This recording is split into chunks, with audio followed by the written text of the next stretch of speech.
안녕하세요. 저는 50대 중반 남성입니다. 3년 전에 암으로 고통스러워하던 아내를 하늘나라로 떠나보내고 혼자 외롭게 살고 있습니다. 서울에서 자영업을 하고 있고 모아놓은 돈과 부동산은 꽤 있지만 쿠팡이나 알리의 영향으로 가게는 점점 어려워지고 있습니다. 그런데 이 시기에 저의 옆에 꿈같은 여자가 나타날 줄은 상상도 못했습니다. 그것도 사돈이 되는 여인이라는 게 믿기시나요? 저의 꿈같은 이야기는 1년 전으로 거슬러 올라갑니다.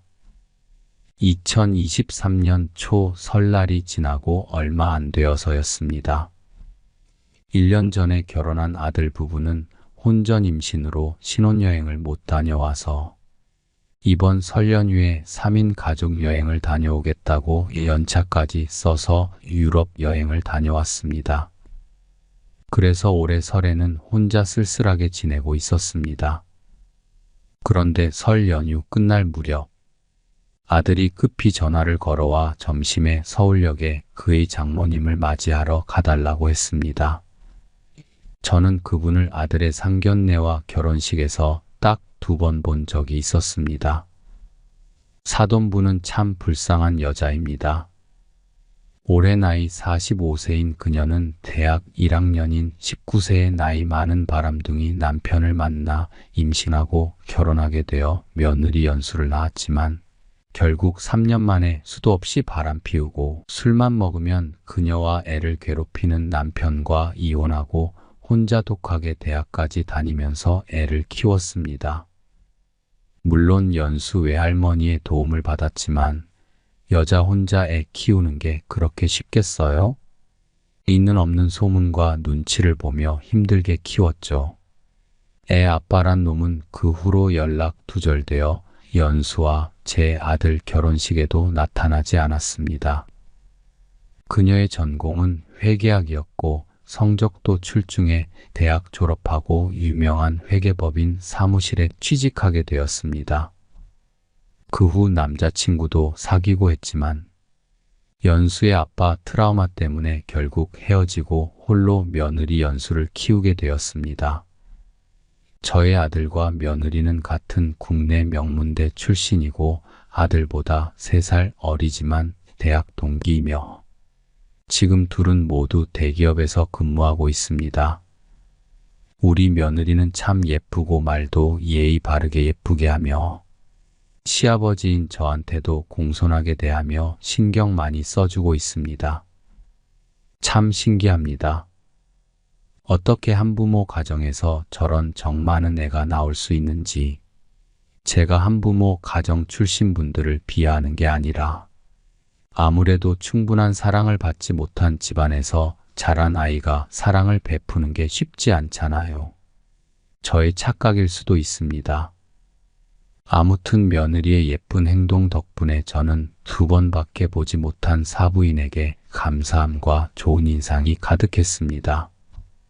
사실 상견례 때 본 그녀는 40대 중반이란 나이를 무시할 만큼 젊어 보였고 성숙한 아름다움을 지닌 고상하고 단정한 기품이 느껴졌습니다. 옷차림 또한 매우 우아하고 매력적이었지만 형식적인 대화 외에 별다른 교류는 없었습니다. 아들은 일주일 후에나 돌아온다고 했습니다. 사부인은 이번에 몸이 이상이 왔는데 지방 병원에서 치료가 힘들다고 해서 의사의 소견서 들고 서울에 있는 대학병원에 검사를 받고 치료를 받으러 오신 거라고 했습니다. 전화를 끊고 나니 왠지 모르게 사부인의 방문이 기대되었습니다. 옷을 정갈하게 입고 일찍 기차역으로 향했습니다. 공영 주차장에 차를 주차하고 저는 황급히 기차역으로 향했습니다. 오늘따라 차가 많이 막혀서 시간을 간당간당하게 맞추어 도착했거든요. 기차역에서 고개를 돌려가며 그녀를 찾고 있는데 멀리서 사부인이 보였습니다. 그녀는 연회색 정장을 입고 있었고 낮게 파인 넥라인 사이로 아름다운 쇄골과 풍만한 가슴이 드러나 보였습니다. 긴 머리는 흩날리고 잘록한 허리와 풍만한 엉덩이는 완벽한 곡선을 이루고 있었습니다. 그녀의 전체적인 모습은 성숙하고 세련된 매력을 발산하고 있었습니다. 치마는 양옆에 손바닥 길이만큼의 트임이 있었고 그 안으로는 하얗고 매끄러운 아름다운 맨다리가 보였습니다. 그녀는 세련되고 잘 맞는 우유빛 끈 샌들을 신고 있었으며 10개의 투명하고 매끄러운 발가락이 드러나 있었습니다. 솔직히 말해서 그녀를 보니 조금 긴장되었습니다. 제가 그녀 곁으로 다가가자 안녕하세요, 사돈어른. 그녀는 저를 보자마자 고개를 숙여 인사를 했고 얼굴에 미소를 띄었습니다. 그녀의 하얀 치아는 매우 인상적이었고 사람을 치유하는 듯한 느낌을 주었습니다. 기차를 몇 시간 동안 타느라 피곤하셨죠? 짐은 제가 들어드릴게요. 저는 열정적으로 다가가 그녀의 짐을 들어주려 했습니다. 그녀는 약간 부끄러워하면서도 계속 미소를 띠고 있었습니다. 우리는 함께 걸으면서 이야기를 나누었습니다. 그녀는 살짝 입술을 다물고 웃으면서 말했습니다. 사돈어른 바쁘신데 여기까지 마중 오시다니 참 고맙습니다. 제가 혼자 호텔 잡고 병원에 다니면 되는데 애들도 참. 저는 괜찮다며 머리를 긁적이며 웃었지만 눈을 떼지 못하고 그녀를 한 번 더 보았습니다. 그녀는 정말 젊어 보였고 우아하면서도 매력적인 모습이었습니다. 깊고 검은 눈동자와 적당히 짙은 눈썹, 선명한 입술과 아름다운 얼굴이 계속 저의 시선을 강탈했습니다. 연회색 정장 사이로 풍만하고 단단하게 서 있는 가슴이 돋보였습니다. 그때의 기억이 아직까지도 생생하게 남아있는 게 신기하지 않습니까? 그녀의 움직임에 따라 비치는 길고 매끈한 다리는 풍만하고 섹시했습니다. 매력적인 얼굴에는 눈가에 약간의 주름이 있었지만 이는 그녀의 아름다움을 전혀 해치지 않았습니다. 오히려 중년 여성의 성숙한 매력을 더해 주었습니다. 그녀의 모든 행동에서 성숙한 여성만이 가진 고상하고 단정한 기품이 느껴졌습니다. 그녀는 마치 30 초반처럼 보였습니다. 만약 그녀가 제 며느리 연수와 함께 서 있다면 사람들에게 자매라고 생각해도 의심하지 않을 것입니다. 그녀는 옆으로 시선을 돌려 저를 보며 제가 계속 그녀를 보고 있는 것을 발견하고는 미소 지으며 물었습니다. 사돈어른, 왜 계속 저를 보고 계세요?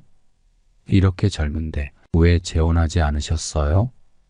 저는 원래 그녀가 아름답다고 칭찬하려 했지만 입을 열자 이런 질문이 나왔습니다. 말이 끝나자마자 후회가 밀려왔고 제 무례함에 대해 사과했습니다. 죄송합니다. 제가 너무 경솔했네요. 괜찮아요. 그런 얘기하도 많이 들어서 이제는 면역력이 생겼어요. 사부인은 농담을 하며 웃으며 말했습니다. 젊었을 때 철이 없어서 속아서 결혼했죠. 어릴 때 결혼하고 아이를 낳고 이혼한 후에도 몇 번 만남이 있었지만 다 오래가지 못했어요. 그렇게 싱글로 지내다 보니 시간이 너무 빨리 지나가 버렸네요. 눈 깜짝할 사이에 20년이 지나버렸어요.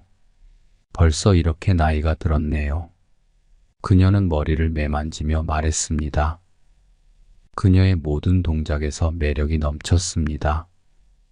제 앞에서 늙었다고 하면 저는 마음의 상처를 받아요. 라고 농담을 하자 사부인은 저를 한번 보고는 진지하게 말했습니다. 사돈어른, 전혀 안 늙으셨어요. 40대처럼 보이세요. 그녀의 말을 듣고 마음이 매우 기뻤습니다. 저는 올해 55세이고 젊었을 때는 여자들에게 인기가 많았지요. 부끄럽지만 지금도 40대 여성 고객들한테서 대시를 가끔 받곤 합니다. 저는 그녀에게 평소에 운동과 건강 관리를 열심히 해서 몸 상태가 좋다고 설명했습니다. 우리는 저희 차를 타고 가는 동안 계속 이야기를 나누며 집에 도착했습니다. 그녀와 대화하는 것이 매우 편안하고 저 자신도 젊어진 기분이 들었습니다. 사돈어른, 며칠 동안 신세를 지게 되어 죄송해요. 연수가 여행을 떠나면서 저한테 제대로 말도 안 해주고 저는 그들이 다 집에 있는 줄 알았어요. 사부인은 약간 미안한 표정으로 저를 바라보았습니다. 저는 급히 대답했습니다. 사돈 사이에 무슨 신세를 지고 말고 할 게 있나요? 아플 때 옆에 사람이 있어야 해요. 혼자 계시게 할 수는 없죠. 오늘은 오시느라 피곤하실 테니 푹 쉬세요. 내일 아침에 제가 병원에 모시고 갈게요. 그날 점심 저는 요리 솜씨가 없어서 배달 음식을 준비했습니다. 그녀는 식사를 마치고 설거지를 하고 낮잠 시간을 가졌습니다. 저녁이 되자 그녀가 꼭 요리를 하겠다고 해서 저는 옆에서 도와주었습니다. 사실은 제가 그녀 옆에서 그녀를 많이 지켜보고 싶었거든요. 때때로 우리의 신체가 부딪히면 묘한 느낌이 들었습니다. 그녀는 가까이서 보니 더욱 아름다웠습니다. 아이보리색 반팔 셔츠는 그녀의 하얀 피부를 더욱 돋보이게 했고 매끄럽고 완벽한 피부는 빛나 보였습니다. 풍만한 가슴은 반팔 셔츠를 더욱 타이트하게 조이고 있었으며 편안하게 입은 추리닝 바지에도 그녀의 굴곡진 몸매를 감출 수 없었습니다. 긴 머리를 올린 그녀는 세련된 눈썹과 아름다운 눈매를 가졌고 얼굴은 부드럽고 차분했습니다. 그녀의 몸은 전체적으로 성숙하고 매혹적인 매력을 풍겼습니다. 만약 우리가 사돈이 아니라면 저는 분명히 그녀에게 적극적으로 다가갔을 것이라고 생각하고 있었습니다. 저녁에 아들이 전화를 걸어와 저와 장모님이 잘 맞는지 물었습니다. 저는 잘 지내고 있다고 대답했는데 아들이 오히려 저한테 장모님과 잘 맞는지 시간을 가져보라고 하는 것이었습니다. 심지어 며느리도 옆에서 저를 지지한다고 했습니다. 저는 아들에게 무슨 그런 농담을 하고 말하며 전화를 끊었지만 내심 설레는 마음을 감출 수 없었습니다. 만약 저와 사부인이 잘 맞는다면 그것도 나쁘지 않겠다는 생각이 들었습니다. 그녀는 젊고 아름다웠으며 하루 동안 접해본 결과 그녀는 따뜻하고 이해심 많은 사람이었습니다. 다음 날 저는 그녀를 병원에 데려가서 진료를 받고 접수하고 여기저기 뛰어다녔습니다. 아시다시피 대학병원은 예약하지 않으면 바로 원하는 진료를 받을 수 없습니다. 다행히도 아들 부부가 전에 인터넷으로 예약을 잡아서 바로 진료를 볼 수 있었습니다.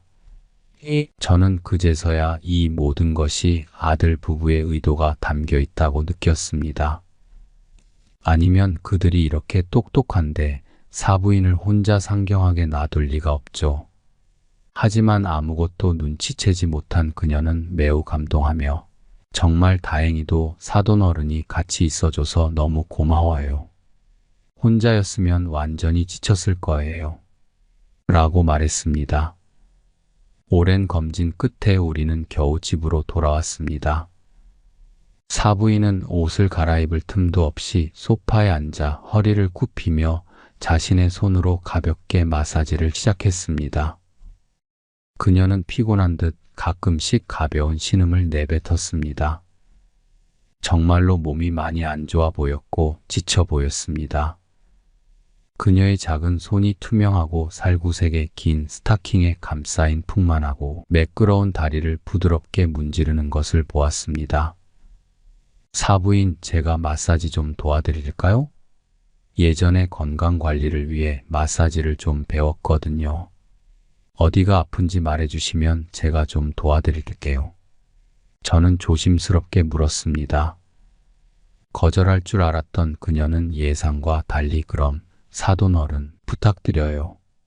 라며 얼굴을 붉히고 저를 한번 쳐다본 후 신발을 벗고 소파에 편하게 누웠습니다. 그녀의 매혹적인 몸매가 드러나 보였고 저는 순간적으로 침을 삼켰습니다. 그녀가 몸을 편안하게 이완시키자 저는 알겠습니다. 이제 다리를 조금 올려볼게요. 아프면 말씀해 주세요. 라며 그녀의 스타킹에 감싸인 발을 잡고 천천히 들어 올렸습니다. 얇고 투명한 스타킹은 그녀의 둥근 엉덩이와 길고 섬세한 다리를 더욱 돋보이게 했습니다. 그녀의 스커트 안쪽까지 보였고 저는 순간적으로 마음이 설렜습니다. 그녀가 입은 반투명 레이스 속옷이 살짝 보였고 무척이나 유혹적이었습니다. 저는 무심코 침을 삼켰고 손에 힘을 조금 더 주었습니다. 사돈어른, 잠깐 멈춰주세요. 사부인이 갑자기 말하며 부끄럽게 저를 바라보았습니다. 저는 즉시 이해했습니다. 치마가 그녀의 다리를 올리는 것을 방해하고 있었던 것입니다. 사돈어른, 잠시만 기다려주세요. 사부인은 부드럽게 말하며 소파에서 일어나 옆에 있는 침실로 향했습니다. 저는 침실에서 들리는 옷 갈아입는 소리를 들으며 그녀가 옷을 벗고 있는 장면을 상상하게 되었습니다. 곧 사부인은 빨간색 실크 잠옷을 입고 나왔습니다. 루즈핏 잠옷임에도 여전히 그녀의 풍만하고 매끄러운 가슴을 감추지 못했습니다. 걸을 때마다 하얀 가슴이 살짝 보였습니다. 짧은 치마뿐 아니라 흰색 셔츠도 벗었습니다. 잠옷 안은 검은색 레이스 자수를 한 고급 브래지어 그리고 백옥 같은 피부가 있었습니다. 저는 사부인의 다리를 가볍게 움켜쥐고 아름다운 발을 위로 들어 올리자 빨간색 잠옷이 자연스럽게 벌어져 통통한 허벅지뿐만 아니라 아름다운 곡선과 희고 부드러운 아랫배마저 또렷하게 보였습니다. 연이어 사부인의 두 다리를 들어 올렸다가 다시 무릎을 굽혀보면서 그녀가 어느 정도의 뻐근한 느낌을 받는지 아픈지 대충 알 수 있었습니다. 사부인, 대충 문제를 알겠어요. 이제 몸을 돌려서 엎드려 보아요. 사부인은 아주 순순히 몸을 돌려 소파에 엎드렸습니다. 그녀의 자태는 온화하고 제 심장은 너무 빨리 뛰어 저는 정신을 차리려고 노력했습니다. 우선 저는 큰 손으로 부드럽게 사부인의 상하 조각 같은 허리를 마사지하였고 그 다음에는 잠옷을 사이로 사부인의 매끄럽고 부드러운 어깨를 가볍게 어루만졌습니다. 잠옷을 사이에 두고 있지만 여전히 감촉은 좋았으며 잘록한 허리와 아래로 매끈한 엉덩이, 더 아래로 매끈한 허벅지가 느껴졌습니다. 제 손은 가볍게 시작해서 무게를 실어 마사지하며 때때로 그녀의 아름다운 하체에 닿았습니다.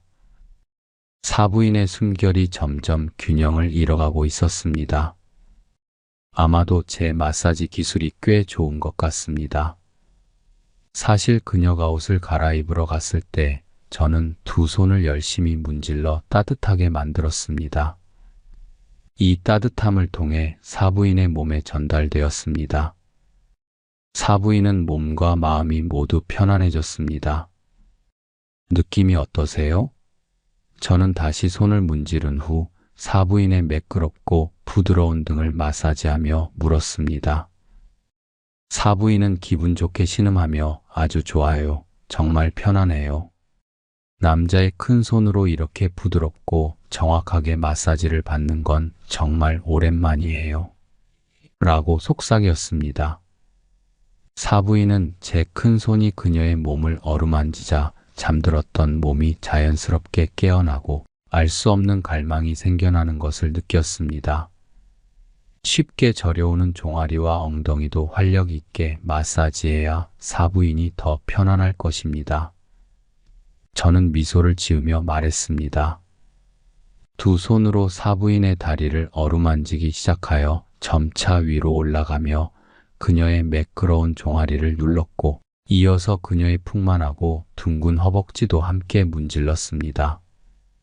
사부인은 아름다운 눈을 살짝 감으며 제 큰 손이 뜨겁고 정확하게 그녀의 몸을 어루만지고 문지르는 것을 느꼈습니다.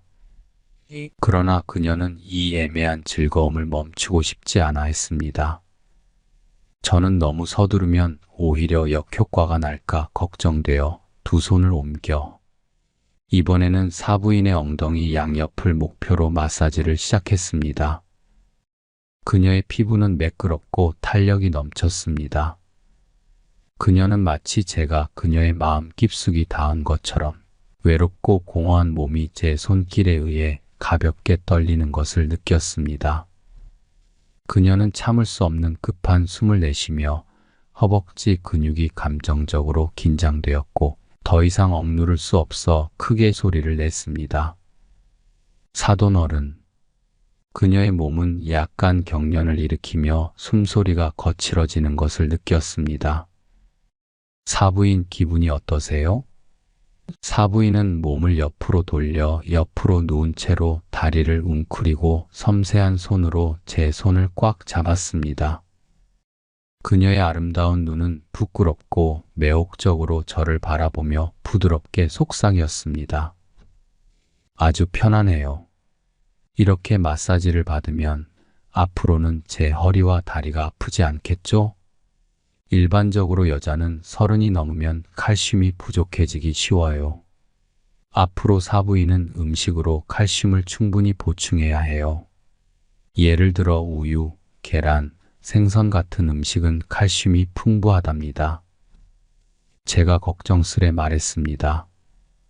그럼 여기서 지내면서 사돈어른께서 식단 조절하는 법을 가르쳐 주세요. 그녀가 조용히 말했습니다. 저는 사부인의 옆으로 다가가 한 손으로 그녀의 섬세한 손을 잡고 다른 손으로는 여전히 그녀의 하얗고 둥근 팔을 부드럽게 마사지했습니다. 제 시선은 이미 그녀의 잠옷 속 섹시한 검은 레이스 자수가 놓인 고급 속옷에 떨어졌습니다.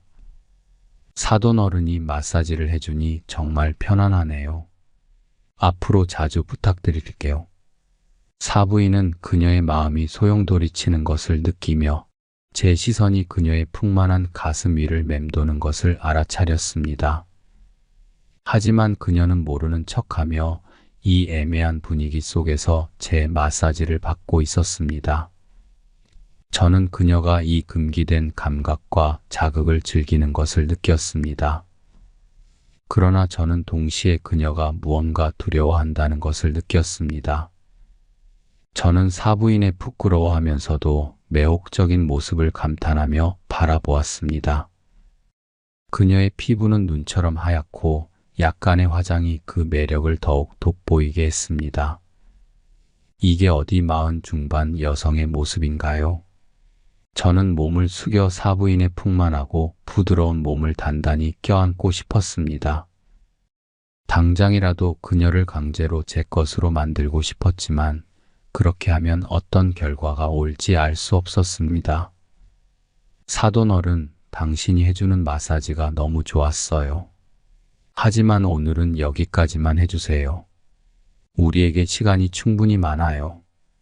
천천히 서로를 좀 더 알아가요. 그녀는 저의 마음을 읽었습니다. 그리고 싫지 않았나 봅니다.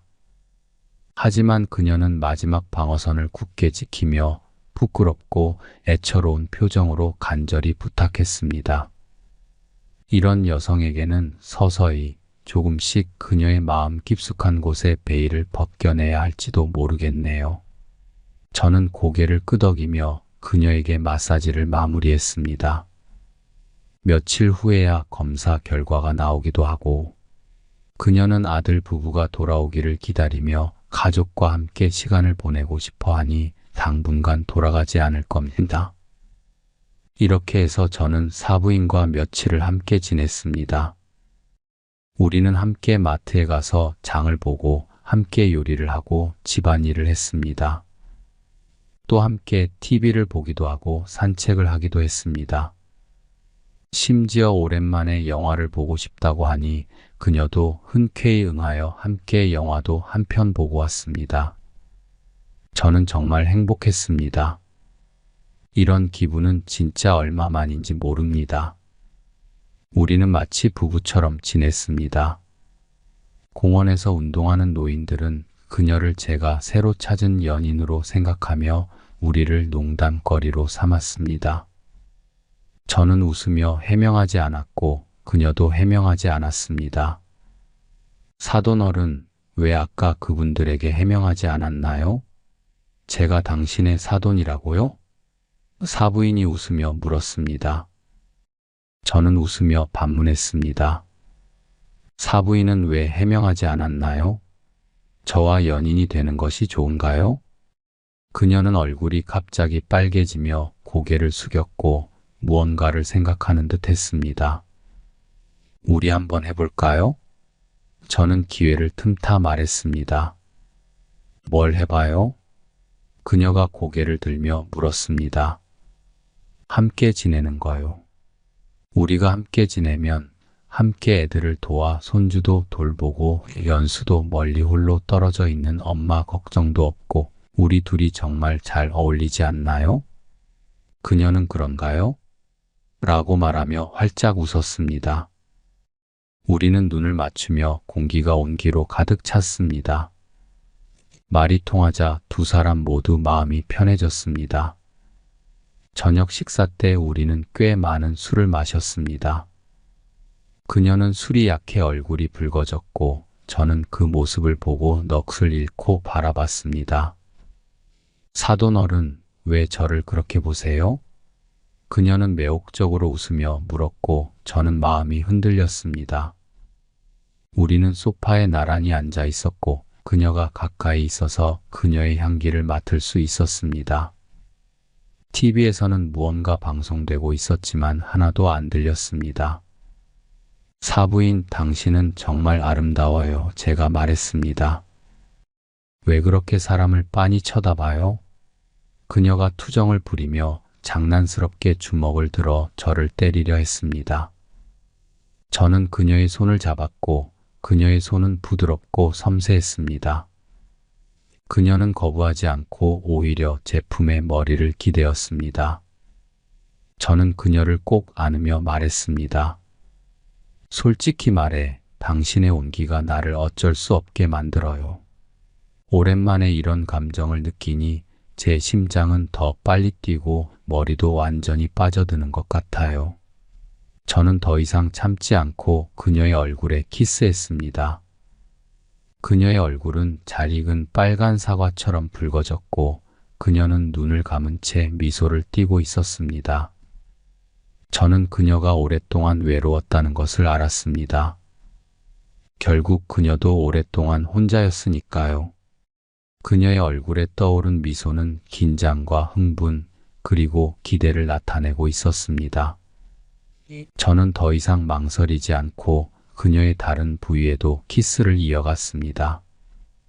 그녀는 몇 번 저를 밀었지만 점점 저에게 응답하기 시작했습니다. 그녀와 저는 마치 오랜만에 재회한 부부처럼 서로에 대한 사랑을 속삭였습니다. 저는 다시 한번 남성으로서의 두 번째 청춘을 느꼈고 젊었을 때보다 더 많은 즐거움을 느꼈습니다. 그날 밤 이후 우리의 관계는 더욱 친밀해졌습니다. 어디를 가든 그녀의 손을 잡고 다녔고 그녀도 피하지 않았습니다.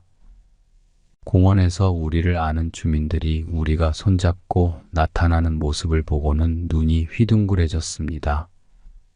그들은 하나같이 호기심과 놀라움을 감추지 못하며 우리에게 어떻게 만났고 언제 결혼할 거냐고 물었습니다. 우리는 그저 서로를 바라보며 웃을 뿐이었습니다. 그냥 인연이 닿아서 이렇게 된 거예요. 라고만 말했습니다. 병원에서 모든 검사 결과가 나왔습니다. 그녀가 가장 걱정했던 항목은 정상으로 나왔고 다른 작은 문제들은 의사가 약을 처방해 주었습니다. 처음 검사부터 입원 약 처방까지 제가 모든 비용을 처리했습니다. 그녀는 송금을 하려 했지만 저는 받지 않았습니다. 우리는 이제 한 가족이잖아요. 그리고 이제 당신은 나이 라고 웃으며 말했습니다. 그녀는 얼굴이 빨개지며 나의 뭐예요? 라고 물었습니다. 나의 여자친구라고 저는 웃으며 말했습니다. 그녀는 얼굴을 붉히며 이 나이에 무슨 여자친구예요? 당신은 정말 장난꾸러기예요. 라고 부끄러운 듯 말했습니다. 저는 이렇게 아름다운 당신의 사랑을 받을 수 있다니 정말 행운이에요. 라고 진심으로 말했습니다. 당신은 정말 운이 좋네요. 공원에 있는 주민들이 그러잖아요. 당신이 욕심이 많아 저와 같은 젊은 여성을 사귄다고요. 라고 농담을 하며 말했습니다. 맞아요. 제가 욕심이 좀 많죠. 그런데 당신도 만만찮던데요? 그녀는 장난스럽게 주먹을 들어 저를 때리려 했고 얼굴은 더욱 붉어졌습니다. 그녀의 애교 섞인 모습과 화난 척하는 모습이 너무 사랑스러웠습니다. 우리는 진정한 부부처럼 모든 것을 함께하며 지냈습니다. 밤에도 손을 잡고 잘 정도로 아주 사랑이 넘쳤습니다. 우리는 매일 밤 함께 시간을 보내는데 그녀는 제가 이렇게 건강할 줄 몰랐다고 했습니다. 저는 늘 운동을 해왔기 때문이라며 젊고 아름다운 아내를 만날 줄 알고 몸을 잘 관리해왔나 봅니다. 라고 농담을 던졌습니다. 하지만 그녀는 아직 자녀들에게 우리의 관계를 알리고 싶지 않다고 했습니다. 저는 그녀의 뜻을 존중하기로 했습니다. 그래서 아들 부부가 여행에서 돌아온 후 우리는 의도적으로 거리를 두었고 밤에는 각자 방에서 잤습니다. 낮에 아들 부부가 출근한 후 집에 둘만 남게 되면 저는 다시 사랑을 나누고 싶어 했고 그녀는 순순히 응했습니다. 그녀는 웃으며 정말 부끄럽지도 않아요. 대낮에도 이런 일을 하다니. 라고 말했습니다. 우리는 자녀들에게 우리의 관계를 언제 알릴지 함께 살게 되면 가족 관계와 역할 분담을 어떻게 할지에 대해 논의했습니다. 아들 부부 앞에서는 거리를 두었지만 아마도 저와 그녀 사이가 점점 가까워지는 것을 며느리가 눈치챈 것 같습니다. 며느리는 아들에게 일을 알렸고 아들은 조심스럽게 저에게 물어보았습니다. 저는 잠시 망설이다가 결국 사실을 털어놓았습니다. 아들 부부는 우리의 관계를 완전히 지지하며 오히려 기뻐했습니다. 그래서 우리는 식탁에 앉아 이 주제를 모두 털어놓고 이야기했습니다. 사부인은 그녀의 딸과 제 아들에게 제가 얼마나 좋은 사람인지 말했습니다. 유머러스하고 성실하고 깨끗하고 듬직하고 사람을 잘 돌봐주며 성격도 좋다고 말했습니다. 그녀는 이 관계를 진지하게 고려했으며 그리고 사돈과 함께 지내는 것도 좋은 선택이라고 생각한다고 했습니다. 며느리 연수는 제가 그녀의 어머니를 잘 돌볼 것이라고 믿었습니다. 이렇게 저와 사부인은 공식적으로 함께하기로 결정했습니다. 좋은 날을 골라 우리도 가서 혼인신고를 합시다. 어느 날 제가 진지하게 말했더니 그녀는 의아한 표정을 지으며 물었습니다. 무슨 신고를 하자는 건가요? 당연히 혼인신고지요. 우리가 계속 이렇게 불법 동거를 할 겁니까? 제가 웃으며 말했습니다. 경숙 씨, 저는 진지합니다. 우리 가서 혼인신고를 합시다. 그녀도 진지하게 대답했습니다. 늙어서 같이 지내는 것만으로 충분합니다. 굳이 그렇게 복잡하게 할 필요는 없잖아요. 제가 말했습니다. 신고를 하고 싶어요. 당신에게 안정감과 안정을 주고 싶어요. 당신과 정식 부부가 되고 싶어요. 죽을 때 당신 남편으로 불리고 싶어요. 그녀는 무슨 소리를 하는 거예요. 오래 살아야죠. 라며 제 입을 막았습니다. 그리고 말했습니다. 당신이 이렇게 나를 생각해줘서 정말 감동이에요. 하지만 당신의 아들은 제 사위이고 제 딸은 당신의 며느리잖아요. 우리 서로 사랑하면 되지 않나요? 사실 저는 아는 사람들이 뒤에서 손가락질할까봐 두려워요. 복잡해지는 거 싫어요. 지금 당신과 함께 있어서 저는 이미 충분히 안정감을 느껴요. 그런 증서는 필요 없어요. 그녀가 매우 진지하게 말하기도 하고 일리가 있었기에 더 이상 말하지 않고 그녀의 의견을 존중했습니다.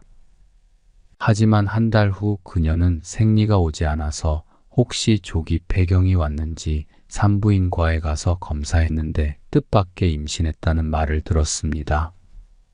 어리둥절한 저는 그녀를 바라보며 조심스레 말을 건넸습니다. 경숙 씨, 우리 아이 갖고 싶어요.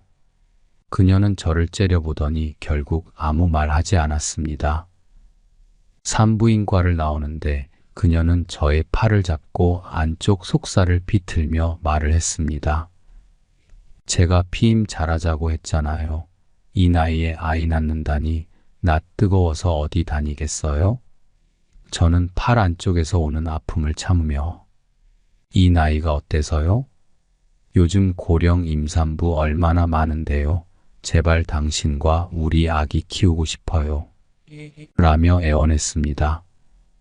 그녀는 생각해 본다고 하고 더 이상 말없이 침묵했습니다. 저는 조심스레 운전하여 집으로 향했습니다. 집에 도착하기 전에 그녀는 생각할 시간을 좀 달라며 아들 부부에게 일단 말하지 말라고 했습니다. 안절부절하며 그녀의 답변을 기다리던 이틀날 그녀는 저한테 이렇게 말했습니다. 당신이 이 아이를 갖고 싶다 하니 사실 저도 마음이 기뻐요. 당신이 저를 사랑한다는 것을 충분히 느낄 수 있어요. 저도 밤새도록 생각했어요.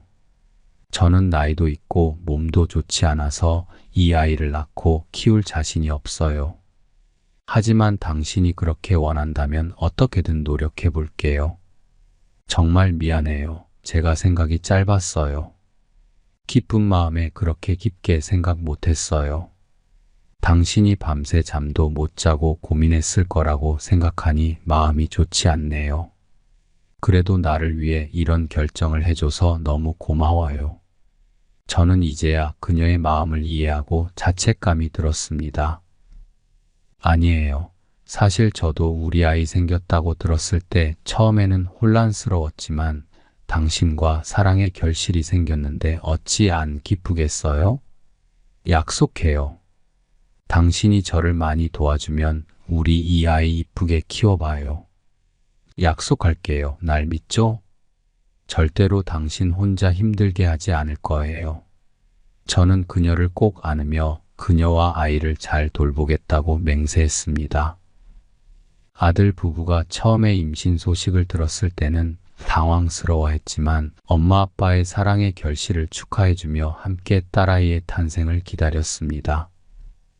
그리고 올해 초 그녀는 건강한 여자아이를 출산하였습니다. 지금 모녀가 모두 건강하며 저는 사업을 접고 열심히 육아에 매진하고 있습니다. 늦둥이로 낳은 딸은 눈에 넣어도 안 아플 만큼 너무 사랑스럽고 예쁩니다. 손자와 2살 차이라 좀 민망하긴 하지만 손주도 늦둥이 딸아이도 최선을 다해 키워보려고 합니다. 오늘의 사연은 여기까지입니다. 재미있게 보셨다면 구독과 좋아요, 그리고 알림 설정 부탁드립니다. 더욱 재밌는 사연으로 찾아뵙겠습니다. 감사합니다.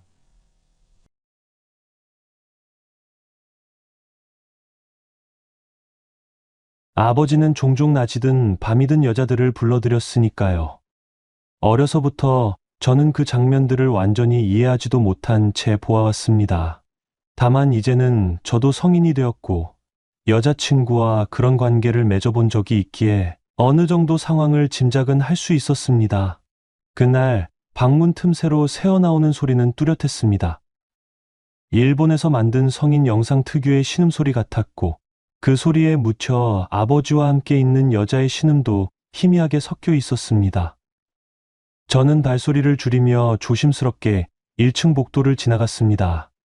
도대체 어떤 여자가 또 온 걸까 궁금하기도 했습니다. 방문이 살짝 열려 있었는데 안에는 불이 밝게 켜져 있어 거의 모든 게 눈에 들어왔습니다. 아버지와 한 여성이 격렬하게 뒤엉켜 있었고 여자의 뒤통수와 등 부분이 언뜻언뜻 보였습니다. 20대 후반이나 30대 초반쯤 되어 보이는 예쁘고 몸매가 훤히 드러나는 여성이었습니다. 아버지 취향이라는 게 늘 젊고 미모가 출중하며 볼륨감이 있는 쪽으로 일관되었기에 새삼 놀랍지는 않았습니다.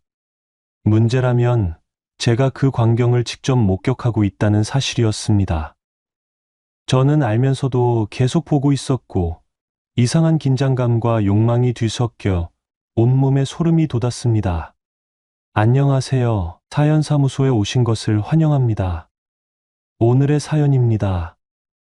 저는 서울 도심 한가운데 자리한 마당과 담벼락이 있는 2층짜리 큰 주택에서 태어나고 자랐습니다.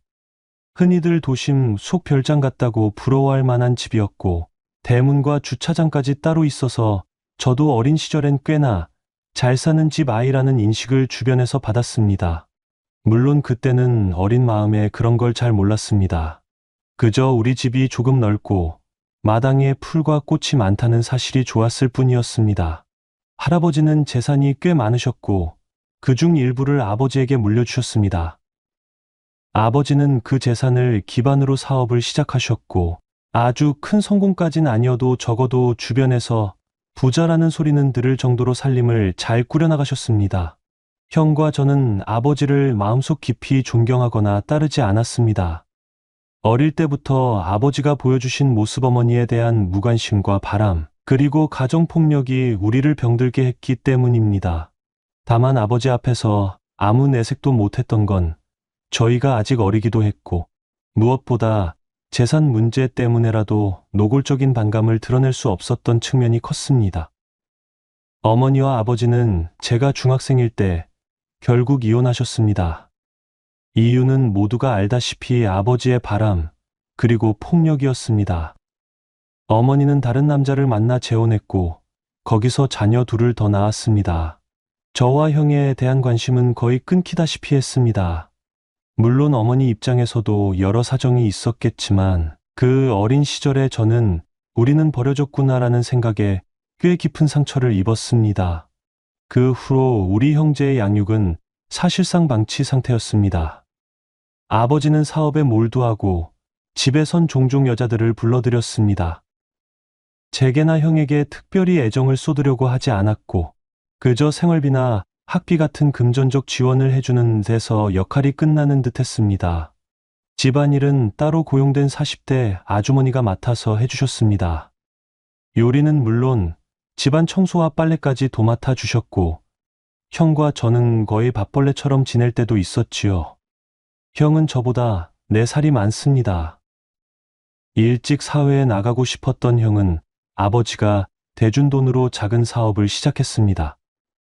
성실하고 머리가 좋은 형은 금세 어느 정도 자리를 잡았고 본인보다 나이가 1살 어린 여자친구와 결혼까지 하여 현재는 분가에 따로 살고 있습니다.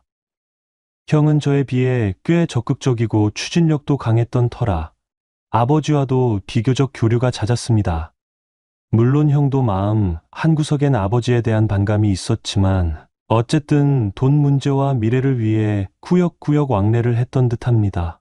한편 저는 대학에 입학하면서 자연스럽게 자취를 시작했습니다. 가정환경이 썩 좋지 않았던 터라 독립의 기회가 생기면 꼭 멀리 떨어지고 싶었지요. 대학이 있는 지역은 서울이지만 집과 조금 떨어져 있어서 개인적으로도 이제 드디어 좀 자유를 느껴볼 수 있겠구나 싶었습니다. 방학 때도 집에 오래 머무르는 걸 좋아하지 않았습니다. 2층 제 방은 그대로 남아 있었지만 아버지와 한 집에서 지내는 게 편치 않았습니다. 그래서 집에는 빨래나 옷을 가지러 잠깐씩 들르는 일이 대부분이었습니다. 그러던 어느 환절기 무렵 저는 겨울옷을 챙기러 집에 들렀습니다. 자취방이 좁은 데다 옷 정리가 힘들어 계절별 옷을 본가에 놔두곤 했는데 필요할 때마다 들러 가져가는 시기였습니다. 마침 방학이 시작된 터라 아르바이트도 새로 구했는데 그날은 오후 일찍 끝나서 집에 들러 옷을 챙기고 다시 나가려 했습니다. 대문을 열고 들어갔을 때는 이미 해가 뉘엿뉘엿 지는 저녁 무렵이었고 1층 거실에는 불이 꺼져 있었지만 아버지 방에서 은은한 불빛이 새어나오고 있었습니다. 뭔가 이상하게 느껴지진 않았습니다. 아버지는 종종 낮이든 밤이든 여자들을 불러들였으니까요. 어려서부터 저는 그 장면들을 완전히 이해하지도 못한 채 보아왔습니다.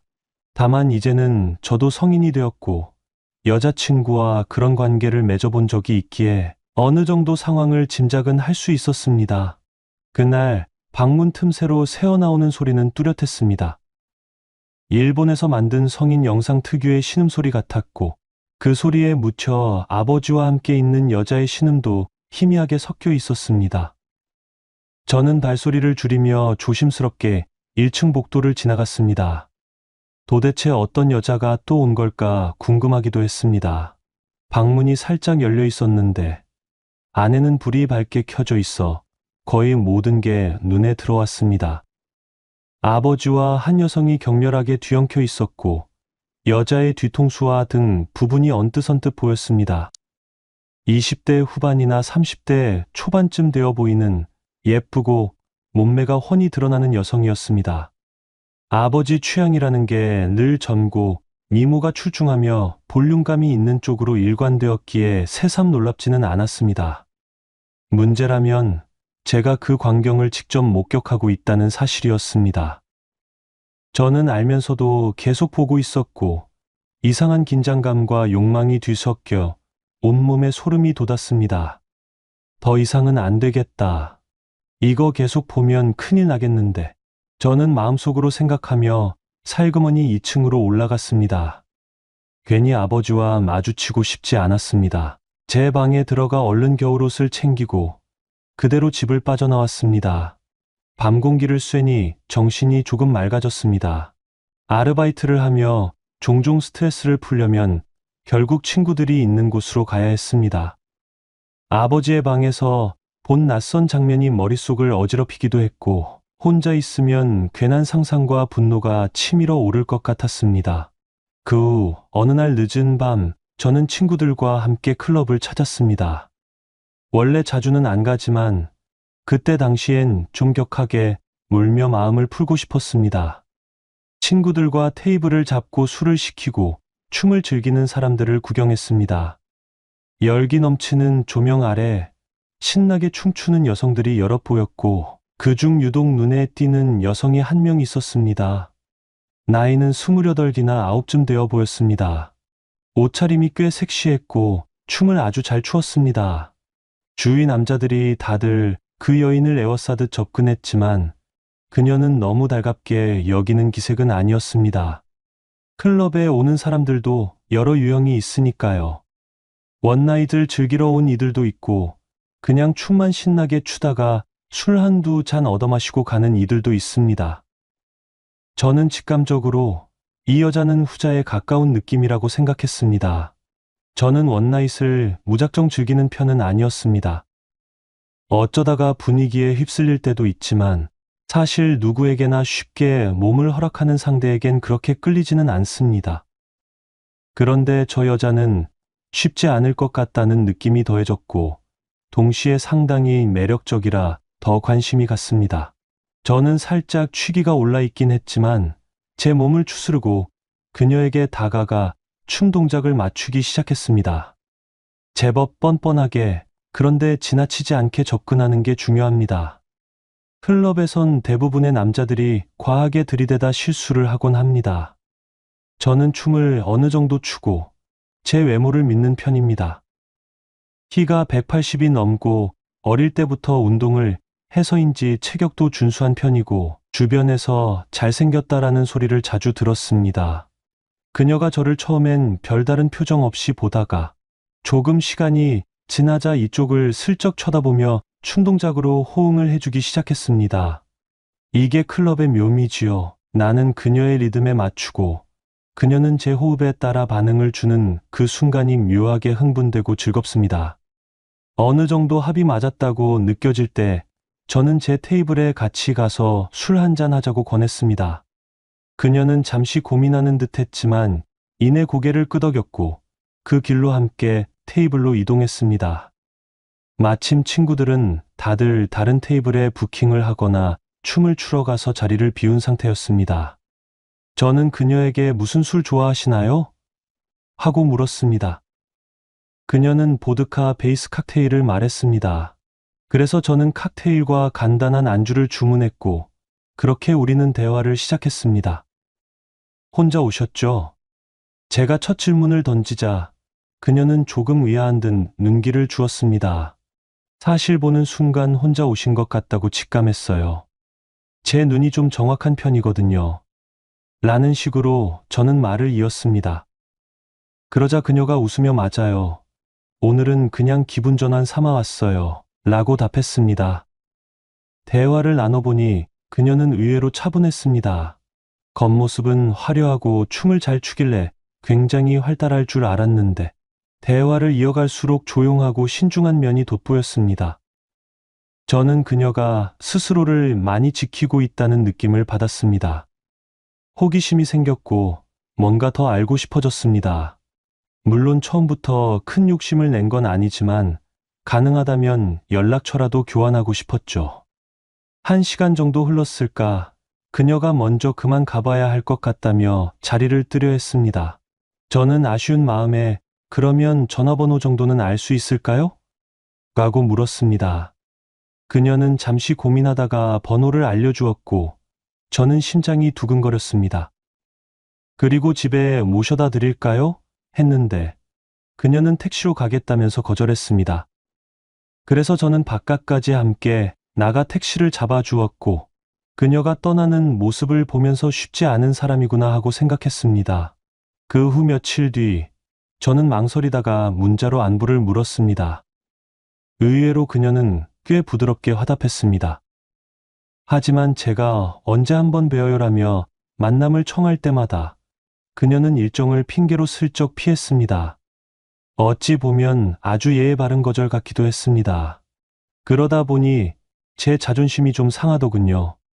마침 그 시기가 제가 전 여자친구와 완전히 헤어진 직후라 공백기가 길어진 상태였습니다.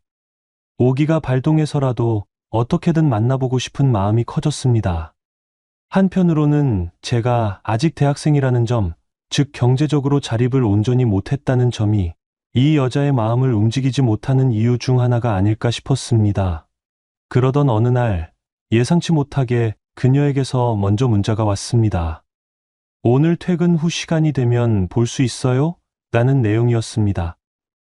저는 기다렸다는 듯이 당연히 가능하다. 어디로 갈까요? 라고 답했고 저녁 식사를 하기로 했습니다.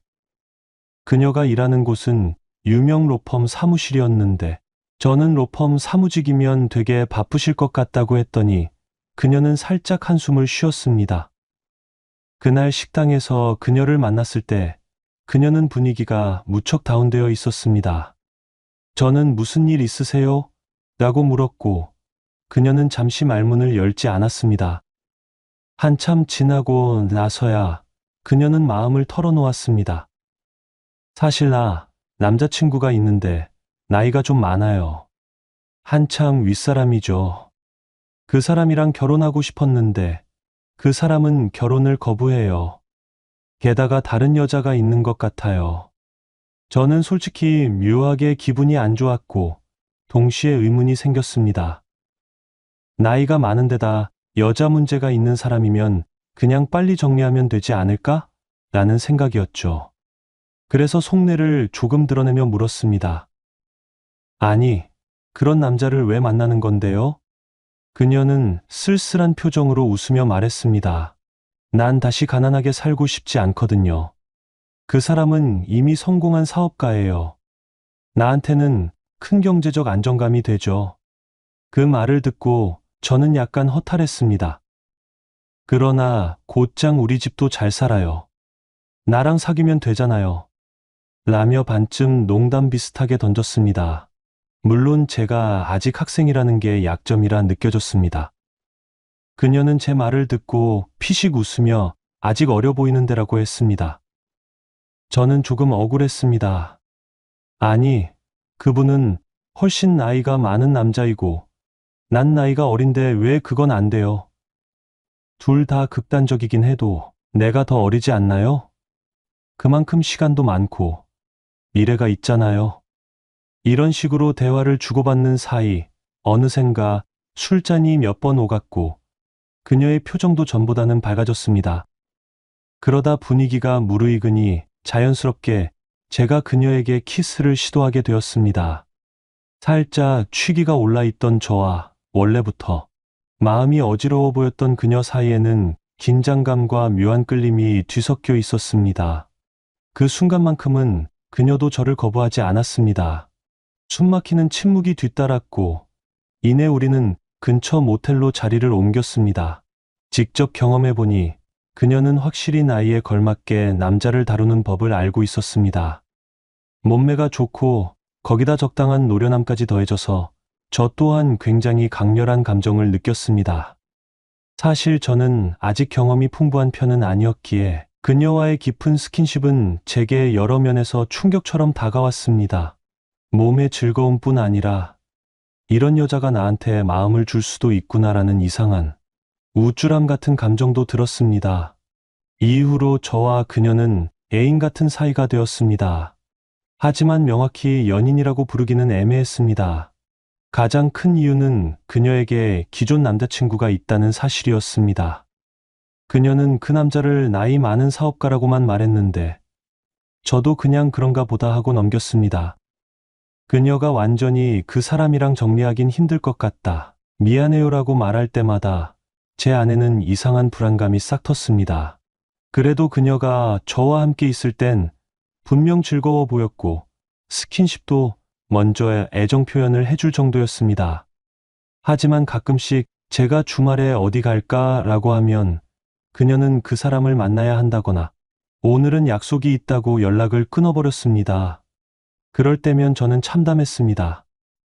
내가 그저 대체제처럼 소비되고 있는 건 아닐까 하는 생각이 들어서요. 그럼에도 마음이 한번 가버리니 쉽게 놓을 수 없었습니다. 모임이 끝나고 늦은 밤 그녀가 갑자기 오늘 너무 우울해 보고 싶다라고 문자를 보내면 저는 한 걸음에 달려갔습니다.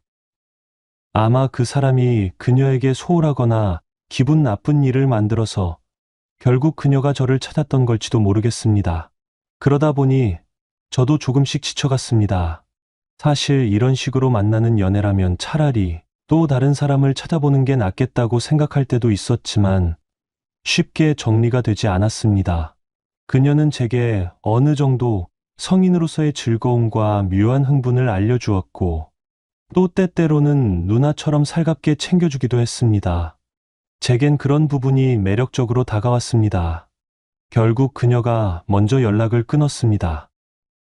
우리 이제 그만 만나자. 더 이상은 미안하고 힘들다라는 문자가 왔습니다. 저는 마음 한구석에서 드디어 올 게 왔군이라고 생각했습니다. 예상 못한 일은 아니었지만 막상 통보를 받고 나니 허탈했습니다. 그래도 그녀의 감정에 어쩔 수 없이 수긍했고 거친 말은 하지 않았습니다. 오래갈 수 없는 관계라는 걸 이미 직감하고 있었으니까요. 그렇게 우리는 헤어졌습니다. 처음엔 문득문득 그녀 생각이 났습니다. 밤이 깊어 외롭거나 술을 마신 날엔 특히 그녀의 얼굴이 떠오르고 키스하던 순간이나 함께 침대에 누워 나눈 대화들이 머릿속을 맴돌았습니다. 하지만 이미 이별을 받아들였기에 억지로 연락을 하진 않았습니다. 저도 수업과 과제 그리고 새로운 사람들과의 만남으로 바쁘게 지내며 서서히 그녀를 잊어갔습니다. 그러던 어느 날 정말 뜻밖의 장소에서 그녀와 재회하고 말았습니다. 바로 아버지의 집, 그러니까 제가 원래 살던 2층 주택에서였습니다. 그날은 방학 중이었고 자취방에 두기 어려운 겨울옷과 짐을 챙기러 잠시 본가에 들렀는데 거실 소파에 아버지와 함께 앉아있는 그녀를 본 것입니다. 둘은 무슨 차를 마시는지 아버지가 들고 있던 찻잔에서 김이 모락모락 피어났습니다. 저는 머리가 새하얗게 식어버리는 것 같았습니다. 그때 아버지의 무심한 표정, 그리고 그녀가 보인 당혹감은 지금 생각해도 생생합니다. 설마 이 사람이 아버지의 여자였단 말인가? 그럼 내가 들었던 성공한 나이 많은 사업가가 아버지였나? 이 말도 안 되는 생각들이 순식간에 제 머릿속을 휩쓸었습니다. 아버지는 그래, 왔냐라는 태도로 저를 보았고, 그녀는 시선을 어디에 둬야 할지 몰라 허둥댔습니다. 전혀 설명이 필요 없었습니다. 이 상황 자체가 이미 모든 걸 말해주고 있었으니까요. 아버지가 담담히 이 친구가 내가 만나는 사람이야라고 말했을 때 제 내면에서 뭔가 폭발하듯 솟아났습니다. 화, 배신감, 분노, 수치심, 복합적인 감정이 뒤엉켜 숨이 막혔습니다. 입이 바짝 말라버렸고 저는 아무 말도 하지 않은 채 2층으로 올라가 버렸습니다. 짐을 챙겨야 한다는 이유만으로 그 집에 남아 있었고 그마저도 서둘러 마무리한 뒤 인사 한마디 없이 뛰쳐나왔습니다. 그 후 몇 달간 저는 본가에 가지 않았습니다. 아버지와 그녀가 어떻게 지내는지 알고 싶지도 않았고 알 권리도 없다고 생각했습니다. 그저 제 일상에 집중하며 아르바이트와 학업을 병행했고 스터디와 동아리 활동에 적극적으로 참여했습니다. 그렇게 지내다 보니 학교 동기 중 한 명과 가까워졌습니다. 그녀는 저와 동갑이었고 과제나 발표를 같이 준비하면서 의외로 말이 잘 통했습니다. 격렬한 사랑이라기보다는 서서히 마음을 열어가는 편안한 관계였습니다. 이전에 겪었던 복잡하고 위험한 로맨스와 달리 담백하고 안정적이어서 오히려 마음이 편했습니다. 그러던 중 아버지가 뜬금없이 연락해 왔습니다. 용건이 있으니 집으로 좀 와라. 저는 사실 가기 싫었지만 혹시 무슨 일일까 싶어 들렀습니다. 다행히 그날은 다른 여자와 함께 있지 않았고 아버지는 곧 출장 갈 일이 있으니 회사 일을 좀 도와달라고 했습니다. 별 대단한 업무는 아니고 심부름 수준이라고 했습니다. 저는 망설였지만 그래도 방학 중이기도 했고 아르바이트 시간을 조금 조절하면 가능할 것 같아 수락했습니다. 아버지가 하는 사업체는 작은 무역회사인데 저는 그곳 직원분들이 어떤 사람들인지도 궁금했습니다. 며칠 뒤부터 저는 회사에 출근했습니다. 서류를 옮기거나 외근을 나가는 등 자잘한 업무를 하며 시간을 보냈습니다. 그러다 아버지가 해외로 출장을 떠나고 저는 어찌 보면 회사를 지키는 대타 역할을 하게 되었습니다. 그 시점에 또 다른 사건이 생겼습니다. 회사 복도에선 아직은 여자가 걸어오고 있었고 그 사람이 바로 그녀였습니다. 여전히 세련된 옷차림이었지만 표정은 한층 어두워 보였습니다. 그녀 역시 저를 보더니 당황했는지 잠깐 눈이 마주쳤다가 이내 시선을 피했습니다. 직원들이 있는 공간이다 보니 둘 다 최대한 태연을 유지했습니다.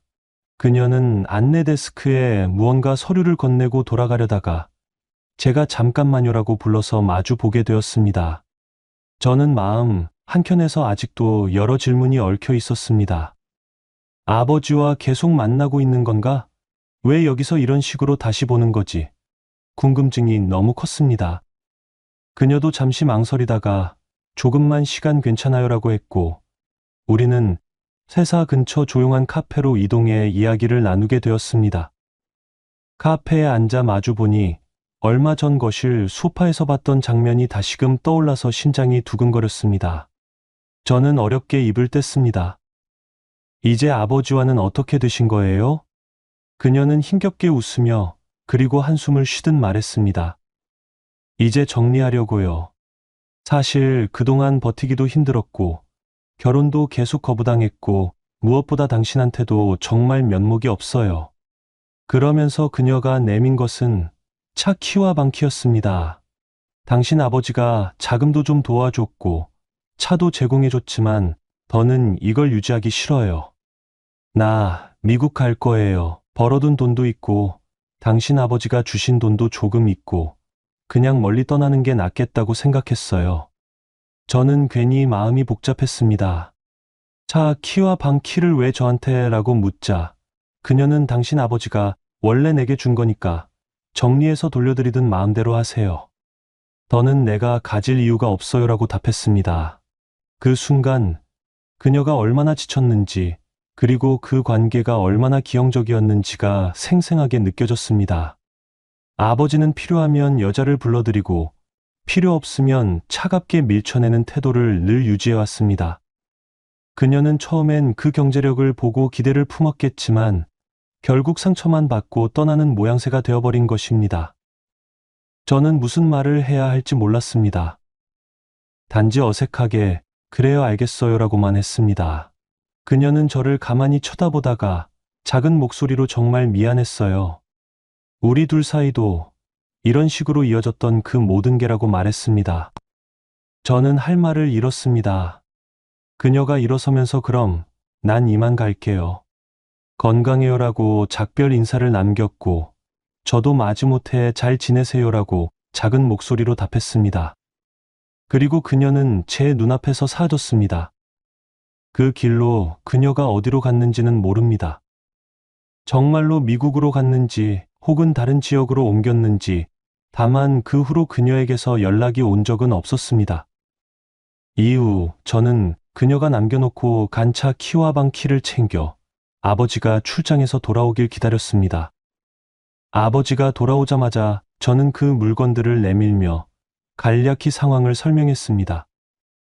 아버지는 노골적으로 기분 나빠하는 표정을 지었고 그 여자가 너한테 그걸 주고 갔다고 참 별일이네라고 코웃음을 쳤습니다. 저는 더 이상 말을 붙이지 않았습니다. 이후 저는 그녀가 남겨놓고 간 차 키와방 키를 챙겨 아버지가 출장에서 돌아오길 기다렸습니다. 아버지가 돌아오자마자 저는 그 물건들을 내밀며 간략히 상황을 설명했습니다. 아버지는 노골적으로 기분 나빠하는 표정을 지었고 그 여자가 너한테 그걸 주고 갔다고 참 별일이네라고 코웃음을 쳤습니다. 저는 더 이상 말을 붙이지 않았습니다. 아버지가 이미 모든 것을 알면서도 별 관심 없다는 태도를 보이는 게 익숙했거든요. 그 일을 계기로 저는 아버지 사업체에서 본격적으로 일을 배워볼 기회가 생겼습니다. 사실 아버지는 내심 형에게 가업을 물려주길 원했지만 형은 자신의 사업으로 이미 자리를 잡았고 아버지와 스타일이 안 맞는다고 완강히 거부했습니다.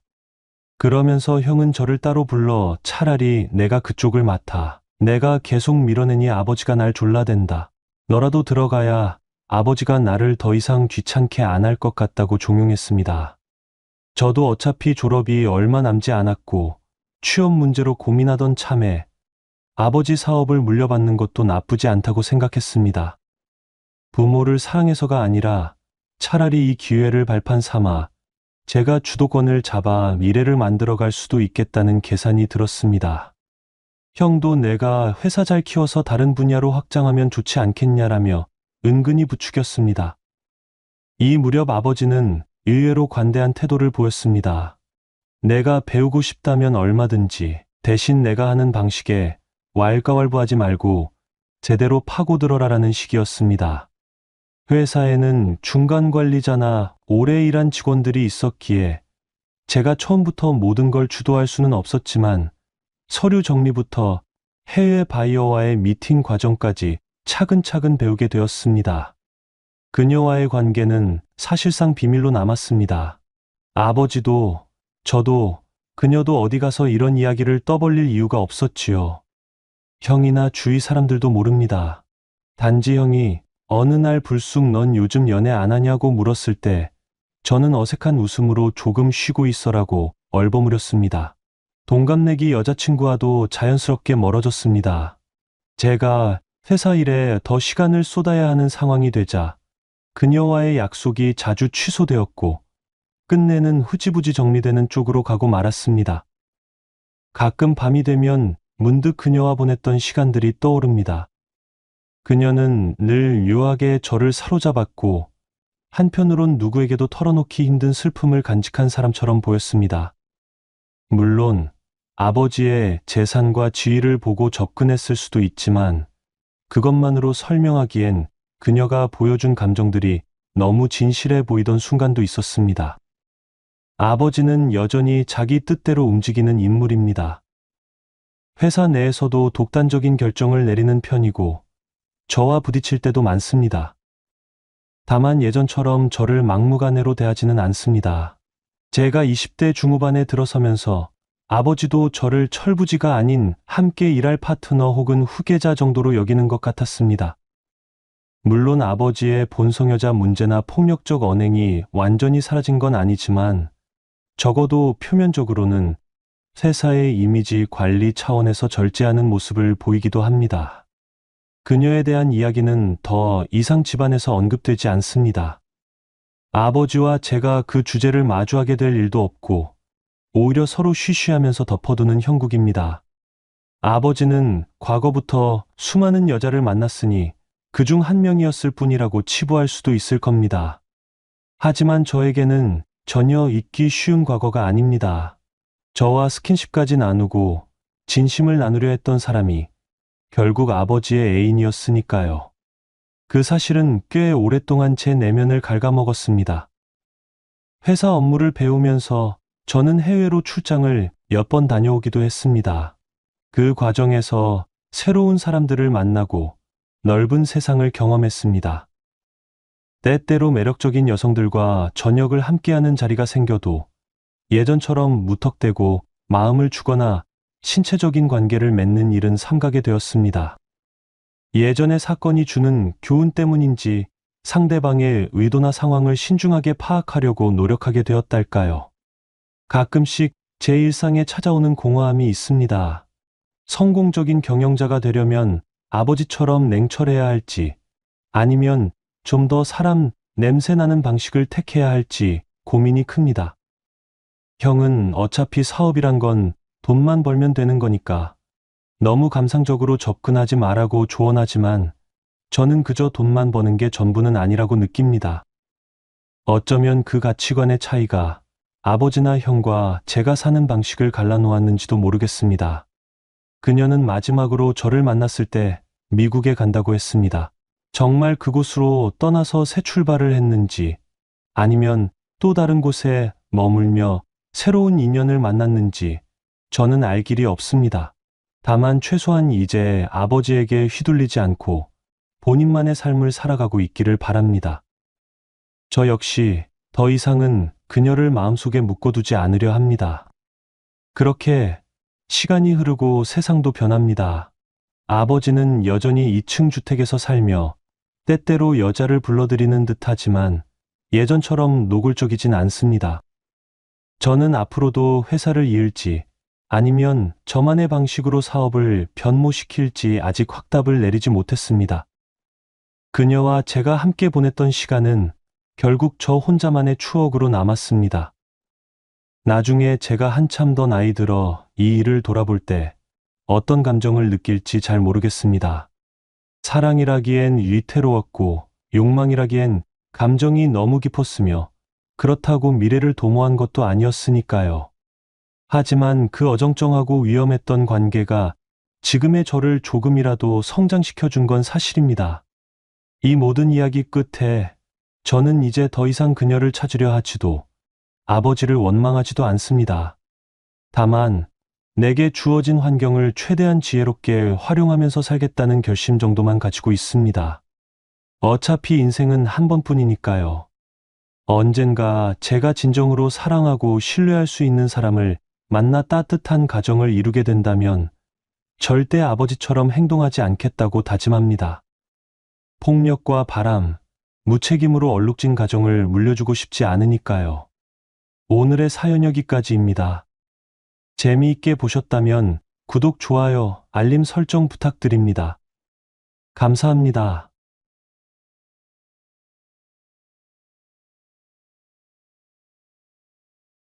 안녕하세요. 사연사무소에 오신 것을 환영합니다.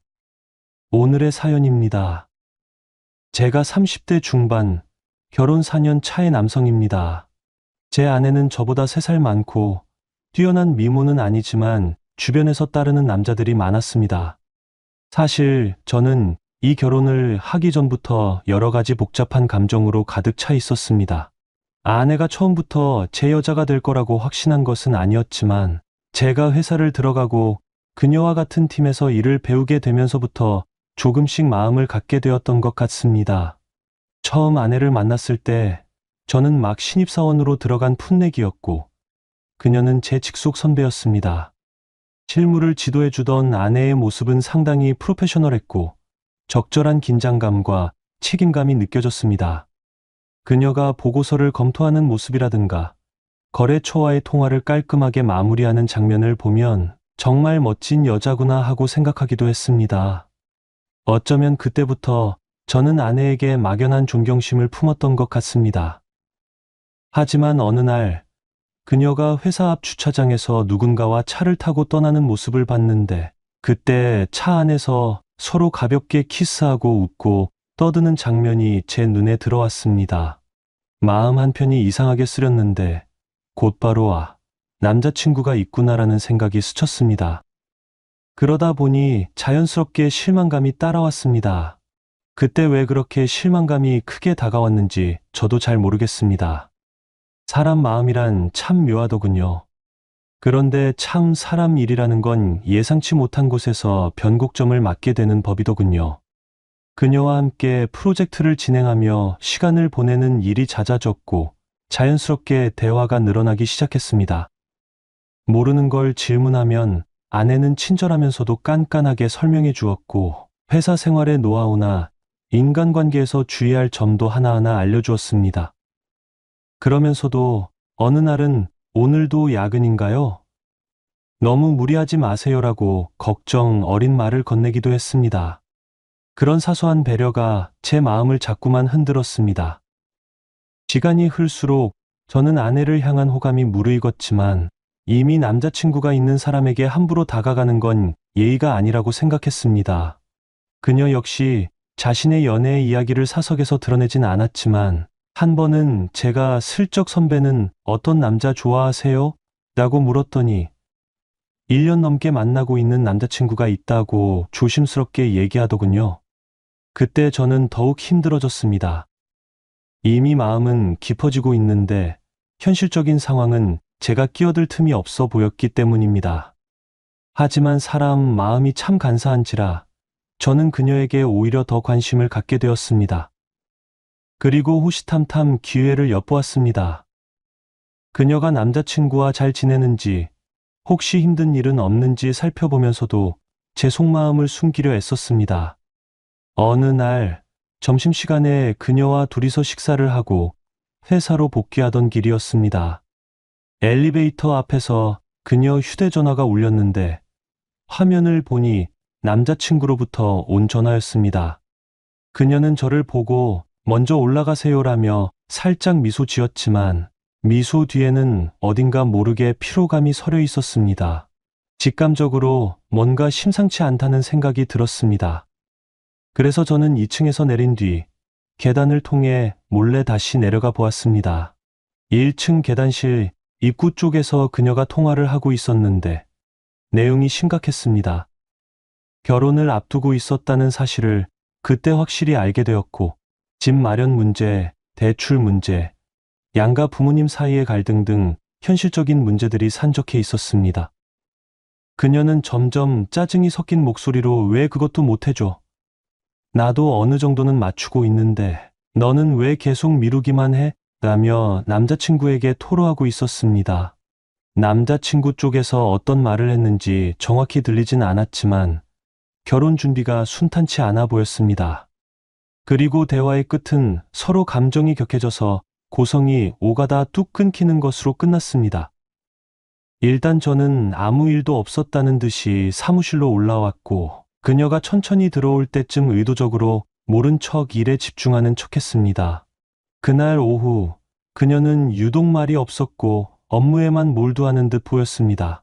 며칠 후 저는 조심스럽게 그녀에게 요즘 힘들어 보이시는데 선배 괜찮으세요? 라고 물어봤습니다. 그녀는 잠시 머뭇거리다가 좀 복잡해요. 개인적인 문제라서 말하기가 좀 그래요라고 답했습니다. 저는 말하지 않아도 괜찮습니다. 그래도 제가 도울 수 있는 일이 있으면 언제든 말씀하세요라고 했고 그 말에 그녀가 살짝 미소 지으며 고마워요. 아직은 괜찮아요라고 하더군요. 그날 이후로 저는 더욱 그녀 곁을 맴돌았습니다. 그녀가 야근하는 날이면 서류 정리를 도와주기도 하고 편의점에서 가볍게 간식을 사서 건네기도 했습니다. 그렇게 조금씩 제 진심이 전해졌는지 아니면 그녀가 남자친구와의 갈등 때문에 흔들리고 있었던 건지 점점 제게 마음의 문을 열어주기 시작했습니다. 하루는 그녀가 먼저 오늘 저녁에 술 한잔 할래요? 라고 제안했습니다. 흔쾌히 수락했죠. 그날은 회사 근처 조용한 술집에 들어가서 맥주잔을 부딪혔습니다. 맥주 몇 잔이 들어가자 그녀는 그간 남자친구와의 연애 이야기를 털어놓았습니다. 처음에는 서로 열정적이었는데 1년이 지나고 결혼 이야기가 오가면서 현실적인 문제들이 하나둘 얽혀 복잡해졌다고 했습니다. 무엇보다 경제적인 부분, 그리고 서로의 부모님이 결혼에 대해 갖고 있는 요구사항이 너무 달라서 갈등이 커지고 있다고 하더군요. 저는 그녀를 위로해 주었습니다. 물론 제 말에는 어느 정도 그녀의 남자친구를 깎아내리려는 의도가 숨겨져 있었습니다. 하지만 그때는 저도 그녀를 갖고 싶다는 열망이 컸으니까요. 시간이 지나면서 그녀의 남자친구가 점점 무책임해 보이는 모습이 드러났습니다. 결혼을 미룬다거나 집 문제를 자꾸만 뒤로 미루고 확실한 계획을 내놓지 않는 등 그녀가 원하는 수준의 안정감을 제공해주지 못했습니다. 반면 저는 부모님이 미리 증여해 주신 집이 있었기에 어느 정도 금전적인 기반이 갖춰져 있었습니다. 이런 상황에서 그녀가 흔들리는 것은 어쩌면 당연한 일이었습니다. 그러던 어느 날 회사에서 프로젝트가 끝난 뒤 뒤풀이 자리가 있었습니다. 동료들이 모두 술자리에서 떠들썩하게 웃고 떠드는 와중에도 그녀는 어느 순간 조용히 제게 말을 걸었습니다. 저 일찍 좀 나갈래요. 좀 답답해서. 그래서 저는 슬쩍 동료들에게 선배가 몸이 좀 안 좋은 것 같아서 제가 먼저 모셔다 드리고 오겠습니다라며 자리를 떴습니다. 밖에 나오자마자 그녀는 한숨을 크게 내쉬더니 우리 그냥 택시 타지 말고 걸을까요? 머리 좀 식히고 싶어요라고 했습니다. 저는 좋다고 했고 시원한 밤바람을 맞으며 20분 정도 걸었습니다. 걸으면서 나눈 대화 속에서 그녀가 남자친구와 거의 이별을 생각하고 있다는 사실을 확인했습니다. 결혼이 이렇게 힘들 줄 몰랐어요. 같이 미래를 그리는 게 아니라 계속 다투기만 하는 걸 보면 이게 맞나 싶기도 하고 라고 하더군요. 저는 그 말에 드디어 때가 왔구나라고 생각하면서도 겉으로는 공감과 위로를 표하며 최대한 신중하게 접근했습니다. 선배가 원하는 게 당연한 거예요. 안정적이고 서로를 배려해 줄 수 있는 사람이 필요하잖아요. 결혼은 그냥 사랑만으로는 안 되는 부분도 많으니까요. 이런 식으로 말하면서 은근슬쩍 제 상황을 어필했죠. 집이 이미 있고 부모님이 든든하게 지원해 주신다는 이야기도 슬쩍 흘렸습니다. 그 후부터 그녀와 저는 점차 더 가까워졌습니다. 어느 순간부터는 그녀도 남자친구와의 연락을 점점 덜 하는 듯 보였고 저와 함께하는 시간은 많아졌습니다. 때로는 그녀가 먼저 오늘은 밥 같이 먹을래요? 라고 물어올 정도였습니다. 저는 그럴 때마다 기쁜 마음으로 그녀와 식사를 하고 대화를 하면서 점점 더 깊은 정을 쌓아갔습니다. 결국 그녀와 남자친구는 크게 다투고 나서 결혼을 전제로 한 관계를 정리하게 되었습니다. 사실 그 다툼의 구체적인 내용까지는 모르지만 집 문제와 대출 문제, 부모님 문제 등이 종합되어 서로 참다 못해 폭발했다고 들었습니다. 그리고 그 틈새로 저는 더욱 적극적으로 그녀에게 다가갔습니다. 매일같이 전화를 하고 출근길에 그녀가 살던 원룸 앞까지 차로 데리러 가기도 하고 주말이면 외곽으로 드라이브를 가서 바람을 쐬며 일상의 스트레스를 풀 수 있도록 했습니다. 그 과정에서 우리는 서로가 이제는 단순한 선후배 관계가 아니라 연인이 되어가고 있다는 걸 느꼈습니다. 그렇게 연애를 시작하고 나니 주위 동료들은 다소 놀라워했습니다. 회사에서 가장 예쁘다고 소문난 사람은 아니었지만 그래도 미소가 예쁘고 일 잘하기로 소문이 나 있던 선배였으니까요. 그리고 저 역시 한참 어리숙한 신입으로 인식되어 있었는데 그런 제가 그녀를 사로잡았다는 것이 신기했나 봅니다. 저는 사실 내심 뿌듯했습니다. 그리고 우리가 사내 커플이라는 게 드러나면서부터는 동료들이 우스갯소리로 결혼하시는 거 아니에요? 라고 놀리기도 했지만 저는 그 말이 싫지 않았습니다. 한편 그녀도 저에게 점점 마음을 열기 시작했습니다. 사적인 시간에 만나면 손을 잡고 걸어다니는 것은 물론이고 그녀의 속마음을 좀 더 솔직하게 털어놓기도 했습니다. 남자친구와 헤어지면서 느낀 씁쓸함, 결혼 준비까지 갔던 관계가 깨졌을 때의 허탈감, 그리고 회사 생활에서의 스트레스 등 그런 이야기를 들어주면서 저는 더욱 그녀를 이해하게 되었고 보호해주고 싶다는 마음이 강해졌습니다. 결국 연애를 시작한 지 반년쯤 되었을 때 우리는 자연스럽게 결혼 이야기를 나누게 되었습니다. 우리는 서로 너무나 잘 맞았고 더군다나 제가 이미 집이 있으니 굳이 전셋집이나 월세를 찾을 필요가 없다는 점이 큰 장점이었습니다. 부모님 또한 제가 결혼을 결정한다면 전폭적으로 지원해주겠다고 하셨습니다. 그렇게 우린 빠르게 결혼 준비를 진행했고 결혼식을 올렸습니다. 결혼 초반, 우리는 마치 세상을 다 가진 듯 행복했습니다. 저는 매일 아침 출근 전에 그녀와 가볍게 포옹을 하며 오늘 하루도 힘내요라고 말했고 그녀도 환하게 웃으며 저녁에 같이 맛있는 거 해 먹어요라고 답하곤 했습니다.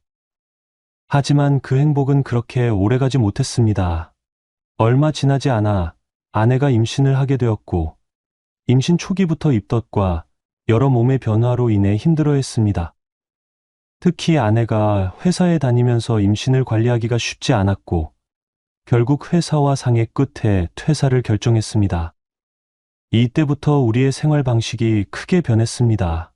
아내는 임신 중기에 들어서면서 점점 움직이는 게 힘들어졌고 집에 머무르는 시간이 늘어났습니다. 저는 밖에서 일하고 아내는 집에서 태교와 휴식을 취하는 것이 자연스러웠는데 점점 아내가 가사 일에 소홀해지기 시작했습니다. 솔직히 어느 정도는 이해했습니다. 몸이 힘들고 호르몬 변화로 인해 감정 기복도 심해지니 평소처럼 부지런히 집안을 챙기는 게 어렵다는 건 알고 있었습니다. 그래서 최대한 도와주려고 노력했지만 제가 아무리 육아 관련 서적을 읽고 요리나 청소를 돕고 해도 아내의 무기력함이 쉽게 사라지지 않았습니다. 아내는 출산이 임박해오자 더욱 예민해졌습니다. 그리고 딸을 출산한 후 산후 우울증이 찾아왔습니다. 이 시기에는 저도 육아 휴직을 내고 싶었지만 회사 사정상 장기 휴직이 여의치 않았습니다. 출산 후 아내가 회사를 그만두고 집에서 아이를 돌보게 되면서 그녀는 점점 의기소침해 보였습니다. 몸은 회복해가지만 정신적인 부분에서 받는 스트레스가 상당해 보였고 저는 그것을 어떻게 달래줘야 할지 몰랐습니다. 아내의 무기력함은 집안일에도 그대로 드러났습니다. 집 정리가 안 되고 빨랫감은 계속 쌓였으며 설거지조차 미뤄두는 일이 잦아졌습니다. 아이 기저귀를 갈고 이유식을 챙기는 일 외에는 거의 손을 놓다시피 했습니다.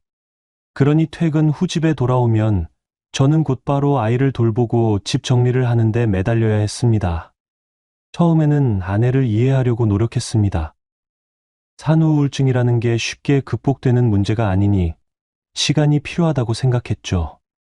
하지만 시간이 흐를수록 제 마음에선 점점 불만과 피로가 쌓여갔습니다. 아내는 이전에 회사에서 일할 때 정말 열정적이었고 어떤 문제든 척척 해결하던 모습이 있었는데 이제는 전혀 다른 사람이 된 것 같았습니다. 이게 정말 내가 사랑했던 그 사람 맞나? 라는 의문이 들 때도 있었습니다. 그래도 딸아이를 볼 때면 이 아이는 우리가 함께 만든 소중한 결실이니까 힘을 내야 한다고 스스로를 다독였습니다. 문제는 부부관계에서도 나타났습니다. 연애 시절과 결혼 초반에는 서로 애정 표현도 잦았고 성관계도 활발했습니다. 하지만 임신 중후반부터는 아내가 통증이나 피로를 호소하며 관계를 거부하기 시작했고 출산 후에는 거의 전무하다고 해도 과언이 아니었습니다. 아내는 제가 다가가려고 해도 귀찮다는 듯이 밀어내거나 피곤해, 자고 싶어라며 몸을 돌려버렸습니다. 설령 관계를 가져도 매우 소극적이었고 분위기 자체가 삭막했습니다. 저 스스로도 서운하고 아내와 나누던 정서적 친밀감이 줄어드는 느낌이었습니다. 서로의 불만이 쌓이면서 우리는 말다툼도 잦아졌습니다. 제가 나도 힘들어 회사에서 스트레스 받고 퇴근하면 아이 돌보고 집안일 하느라 정신이 없어라고 하면 아내는 내가 더 힘들어 하루 종일 애 보면서 제대로 쉬지도 못하는데 당신이 퇴근 후 도와주는 건 당연하지 않아? 라고 맞받아쳤습니다. 그러면서 아내는 오히려 이 정도도 못 참아줄 거면 왜 결혼했느냐? 라는 말을 하기도 했습니다. 사실 이런 다툼이 있을 때마다 저는 아내를 더 설득하거나 이해시키려기보다 상처받는 감정이 앞섰습니다. 내가 이렇게까지 노력하는데 왜 이 사람은 내 노고를 인정해주지 않을까? 라는 생각이 쌓였습니다. 자연스럽게 서로의 거리는 멀어졌고 아내 역시 저를 대할 때 피곤한 티를 내거나 짜증을 부렸습니다. 이런 상태가 몇 달이고 지속되다 보니 어느 날은 잠자리에 누워서 이 결혼이 맞는 걸까 하고 심각하게 자문하기도 했습니다. 하지만 아이가 한창 귀여운 시기인 만큼 아이만 보면 다시금 마음을 다잡게 되기도 했습니다. 그래, 아이를 위해서라도 이 결혼을 지키고 아내와 다시 잘 지내볼 방법을 찾아야 해 라고 생각했죠. 그래서 저는 인터넷을 뒤져서 산후우울증 지원 프로그램이나 부부상담, 센터 등을 알아보기도 했습니다. 그러나 아내는 귀찮아하며 내가 굳이 그걸 왜 받아야 해? 난 괜찮아라고 거부했습니다. 아내가 어느 날 갑자기 우울하다며 친구들과 함께 일본 여행을 다녀오겠다고 했습니다.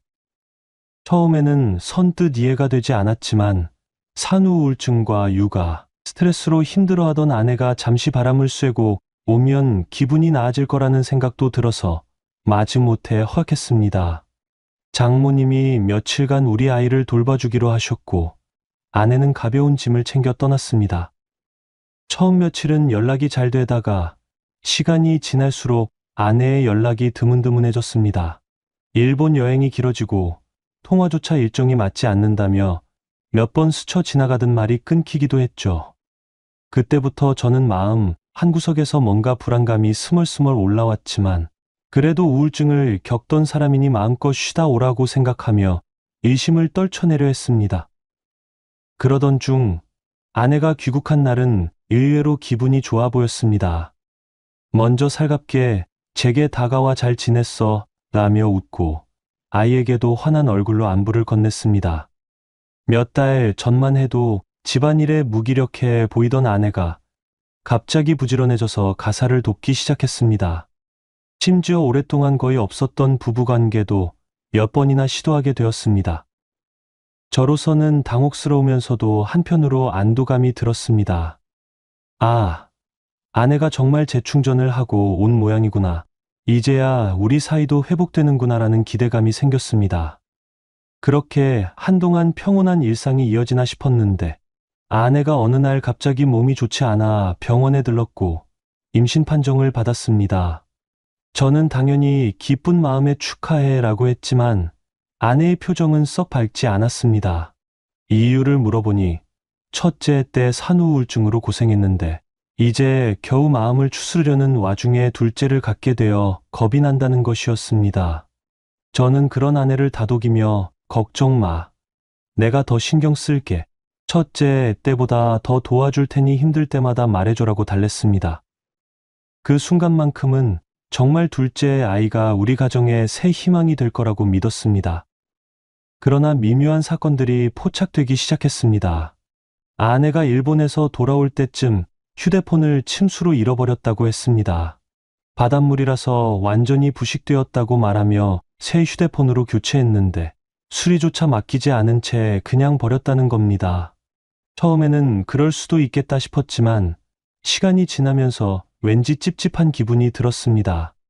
특히 그 버린 휴대폰에 첫째 아이의 사진과 동영상이 잔뜩 들어있었다는 점이 못내 걸렸습니다. 그렇게 중요한 추억이 담긴 폰을 그냥 버려버린다고 라는 의문이 머릿속에서 떠나지 않았죠. 아내도 딱히 합리적인 설명을 해주지 않았습니다. 복구해도 쓸 수 없을 만큼 망가졌어라는 말만 반복했습니다. 그런데 우연히 주말에 아내가 아이를 데리고 조리원 동기와 키즈 카페에 간다고 하길래 그 틈을 타 집안을 뒤지던 중 아내가 깊숙이 숨겨놓은 그 문제의 휴대폰을 발견했습니다. 아내 말과 달리 아예 사라진 게 아니라 집 안 한 구석에 감춰져 있었습니다. 그 순간 심장이 쿵쾅거렸습니다. 정말로 바닷물에 완전히 부식되었으면 왜 이런 식으로 숨겨둘까 하는 불안감이 밀려들었습니다. 결국 저는 해당 휴대폰을 복원할 수 있는 업체를 수소문했고 40만 원이 든다는 말에 망설임 없이 맡겼습니다. 월요일에 찾으러 오라는 사장님의 말에 주말과 월요일 오전까지 저는 온갖 상상을 하며 시간을 보냈습니다. 별거 아닐 수도 있지. 그냥 여행 중 찍은 사진 정도겠지. 그래도 혹시 이상한 내용이 들어있다면? 하고 끊임없이 생각이 꼬리에 꼬리를 물었습니다. 정작 아내는 제가 이런 일을 벌이고 있는지 전혀 눈치를 채지 못한 듯 보였습니다. 월요일 오후 저는 회사에 반차를 내고 복원된 폰을 찾으러 갔습니다. 가게 사장님이 데이터 일부가 복원됐는데 일단 보시고 라며 미묘한 표정을 지었습니다. 불길한 예감이 더 깊어졌습니다. 그리고 차에 올라 시동도 켜지 않은 상태에서 제가 그 복원된 휴대폰을 켰을 때 모든 것이 분명해졌습니다. 먼저 눈에 띈 건 메신저 앱이었습니다. 흔히 쓰는 카톡이나 라인이 아니라 생전 처음 보는 낯선 아이콘이 폴더 한 구석에 숨어 있었습니다. 호기심과 두려운 마음에 그 앱을 열어보니 아내와 어떤 남자가 나눈 대화 기록이 가득했습니다. 메시지 목록에는 보기만 해도 부끄러운 음담패설과 여행 일정에 대해 주고받은 얘기가 세세하게 담겨 있었습니다. 남자의 프로필 사진에 적힌 닉네임을 확인하는 순간 아내가 과거에 남자친구라고 언급했던 사람임을 깨달았습니다. 처음 몇 개의 메시지 정도는 이게 그냥 장난 아니야? 라는 생각이 들 수도 있었지만 스크롤을 내릴수록 그 수위가 점점 더 노골적이 되어갔습니다. 둘 사이에서 오간 농담은 남녀가 오랜만에 만나 애정을 나누는 정도를 훨씬 넘어선 수준이었습니다. 그리고 정말 결정적으로 두 사람이 직접 찍은 것으로 보이는 성행위 동영상이 여러 저장되어 있었습니다. 날짜와 파일명이 정리되어 있었고 일부는 일본에서 찍은 거라는 식으로 대화에 언급이 되어 있었습니다. 동영상 중 하나를 클릭해 재생되자마자 화면 속에서 아내가 분명히 보였습니다.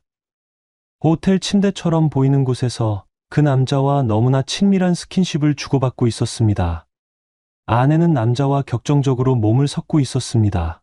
숨을 거칠게 몰아쉬며 제가 알던 모습과는 전혀 다른 표정과 언행으로 그 남자에게 애정을 표현하고 있었습니다. 아내가 고개를 돌려 카메라 쪽을 힐끗 보고 씩 웃는 장면이 또렷하게 찍혀 있었습니다. 그 미소는 제가 평소에 보던 아내의 모습과는 전혀 달랐습니다. 영상을 끝까지 보지 못하고 바로 꺼버렸지만 이미 제 머릿속은 아득해졌습니다. 임신 소식을 들었을 때 아내가 어째서 그렇게 어두운 표정을 지었는지 이제 알 것 같았습니다. 혹시 이 아이가 저와 무관한 존재일 수도 있다는 생각이 번쩍 들었습니다. 왜 하필이면 일본 여행 직후에 임신 사실을 알게 됐을까? 정말 내 아이가 맞을까? 머릿속에서 온갖 의문이 폭풍처럼 몰아쳤습니다. 배신감과 분노, 혐오와 슬픔이 복잡하게 얽혀서 손이 부들부들 떨렸습니다. 한동안 차 안에서 가만히 앉아 아무런 말도 못하고 있었습니다. 운전을 할 기력도 없어서 멍하니 앉아 있었죠. 제 가슴은 마치 쇠망치로 내리치는 듯 아팠고 숨쉬기조차 힘들었습니다. 이대로 집에 들어가서 아내에게 바로 따져 묻는 게 맞나? 아니면 어떻게든 증거를 더 확보해야 하나? 생각은 많았지만 우선 움직일 수가 없었습니다. 집에 들어가니 아내는 평소처럼 회사 일은 어때 피곤하지 않아? 라는 말을 건넸습니다. 그 얼굴이 너무 태연해 보여서 오히려 소름이 끼쳤습니다. 제 속에서는 당장 고함이라도 치고 싶은 마음이 치솟았지만 아이가 곁에 있고 아직 어떻게 대처해야 할지 판단이 서지 않아 꾹 참았습니다. 그날 밤 침대에 누웠지만 한숨도 잘 수 없었습니다. 아내가 옆에서 깊이 잠든 사이 저는 밤새 뒤척이며 머릿속으로 이 상황을 어떻게 해결해야 할지를 수없이 그려봤습니다. 그날 밤 저는 잠 한숨 자지 못하고 거실에서 울분을 사겨야 했습니다.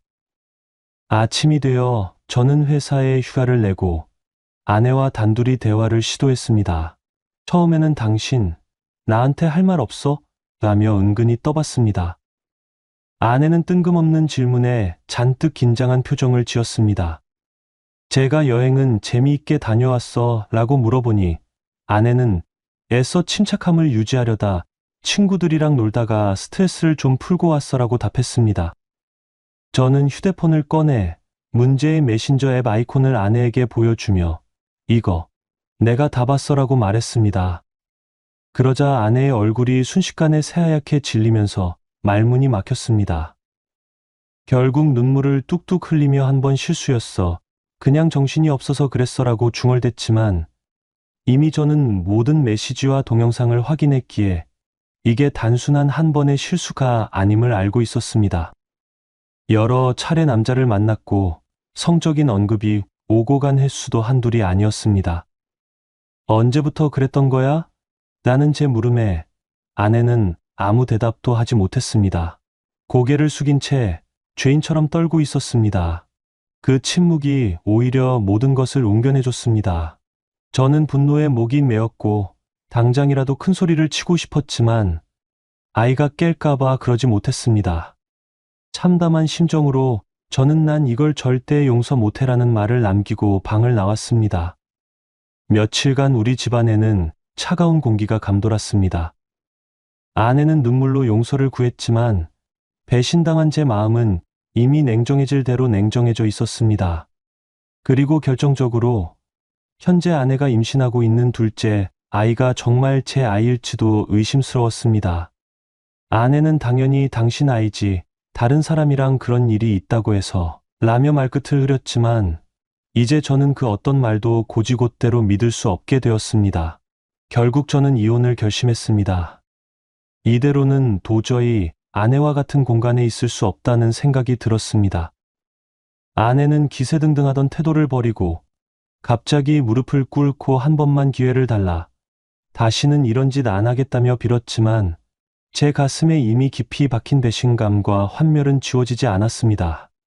제가 배 속에 아이가 내 아이인지 확인부터 하자고 했을 때 아내는 처음엔 격렬하게 반발했지만 결국 제가 변호사를 선임하고 이혼 서류를 준비하는 모습을 보고 나서는 마지못해 검사를 받아들이게 되었습니다. 하지만 아이가 태어나기 전까지는 친자 검사가 정확히 이루어지기 어려웠습니다. 그 몇 달 동안 저는 분노와 상실감에 휩싸인 채로 살아야 했습니다. 부모님께는 이 사실을 차마 바로 말씀드리지 못했고 회사에서도 큰 문제가 생긴 듯 제 얼굴을 살피는 동료들이 있었지만 아무에게도 털어놓지 않았습니다. 모든 게 막막했습니다. 아무리 생각해봐도 아내가 임신한 아이가 저와는 무관할 수도 있다는 사실이 저를 절망하게 했습니다. 그러던 중 아내는 배가 점점 불러왔고 예정일에 가까워지자 입원 준비를 했습니다. 이혼 얘기는 일단 보류된 듯 했지만 서로 간의 대화는 필요 최소한으로 줄어들었습니다. 저는 애써 겉으로만 아이 엄마 대하듯 했고 아내는 항상 죄인처럼 눈치를 보며 지냈습니다. 마침내 아내가 진통을 느껴 병원에 갔을 때도 저는 아내 곁에 있고 싶지 않았습니다. 그래도 우리 첫째 아이가 엄마 괜찮아?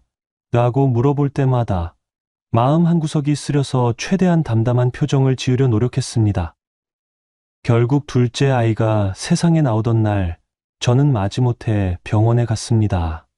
수술실 앞에서 멀찌감치 서 있었고 아내가 고통 속에서 소리를 지르는 소리만 들었습니다. 아이 울음소리가 들렸을 때 일반적이라면 아빠로서 뭉클함이 있어야 했지만 저는 도리어 이 아이가 정말 내 아이가 맞을까라는 의구심이 먼저 들었습니다. 아내는 힘겹게 아이를 낳고 울먹이는 목소리로 우리 다시 잘해보면 안 될까? 라고 했지만 저는 아무 대답도 하지 않았습니다. 출산 후 며칠이 지나자 저는 바로 친자 확인을 진행했습니다.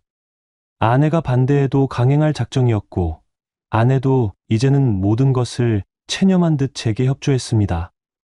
그리고 검사 결과가 도착한 날 저는 서류를 확인하며 울분이 치밀어 올랐습니다. 확률 0%. 둘째 아이는 저와 아무런 혈연 관계가 없었습니다. 아내가 외도한 바로 그 남자의 아이였던 것입니다. 그제야 아내는 완전히 무너졌습니다. 눈물을 펑펑 흘리며 내가 정말 미쳤었다. 처음에는 당신과 아이에게 미안해서 그 남자를 정리하려고 했는데 그러지 못했다는 둥 뒤늦은 후회를 쏟아냈습니다. 하지만 이미 모든 걸 잃고 난 후였습니다. 저는 더 이상 망설일 이유가 없었습니다. 우리 가정이 파탄난 데에는 아내가 저지른 죄가 너무 컸습니다. 저는 아내에게 이제 우린 끝이야라고 단호히 말했습니다. 이 소식을 들은 아내의 부모님과 제 부모님이 부랴부랴 집으로 달려왔습니다.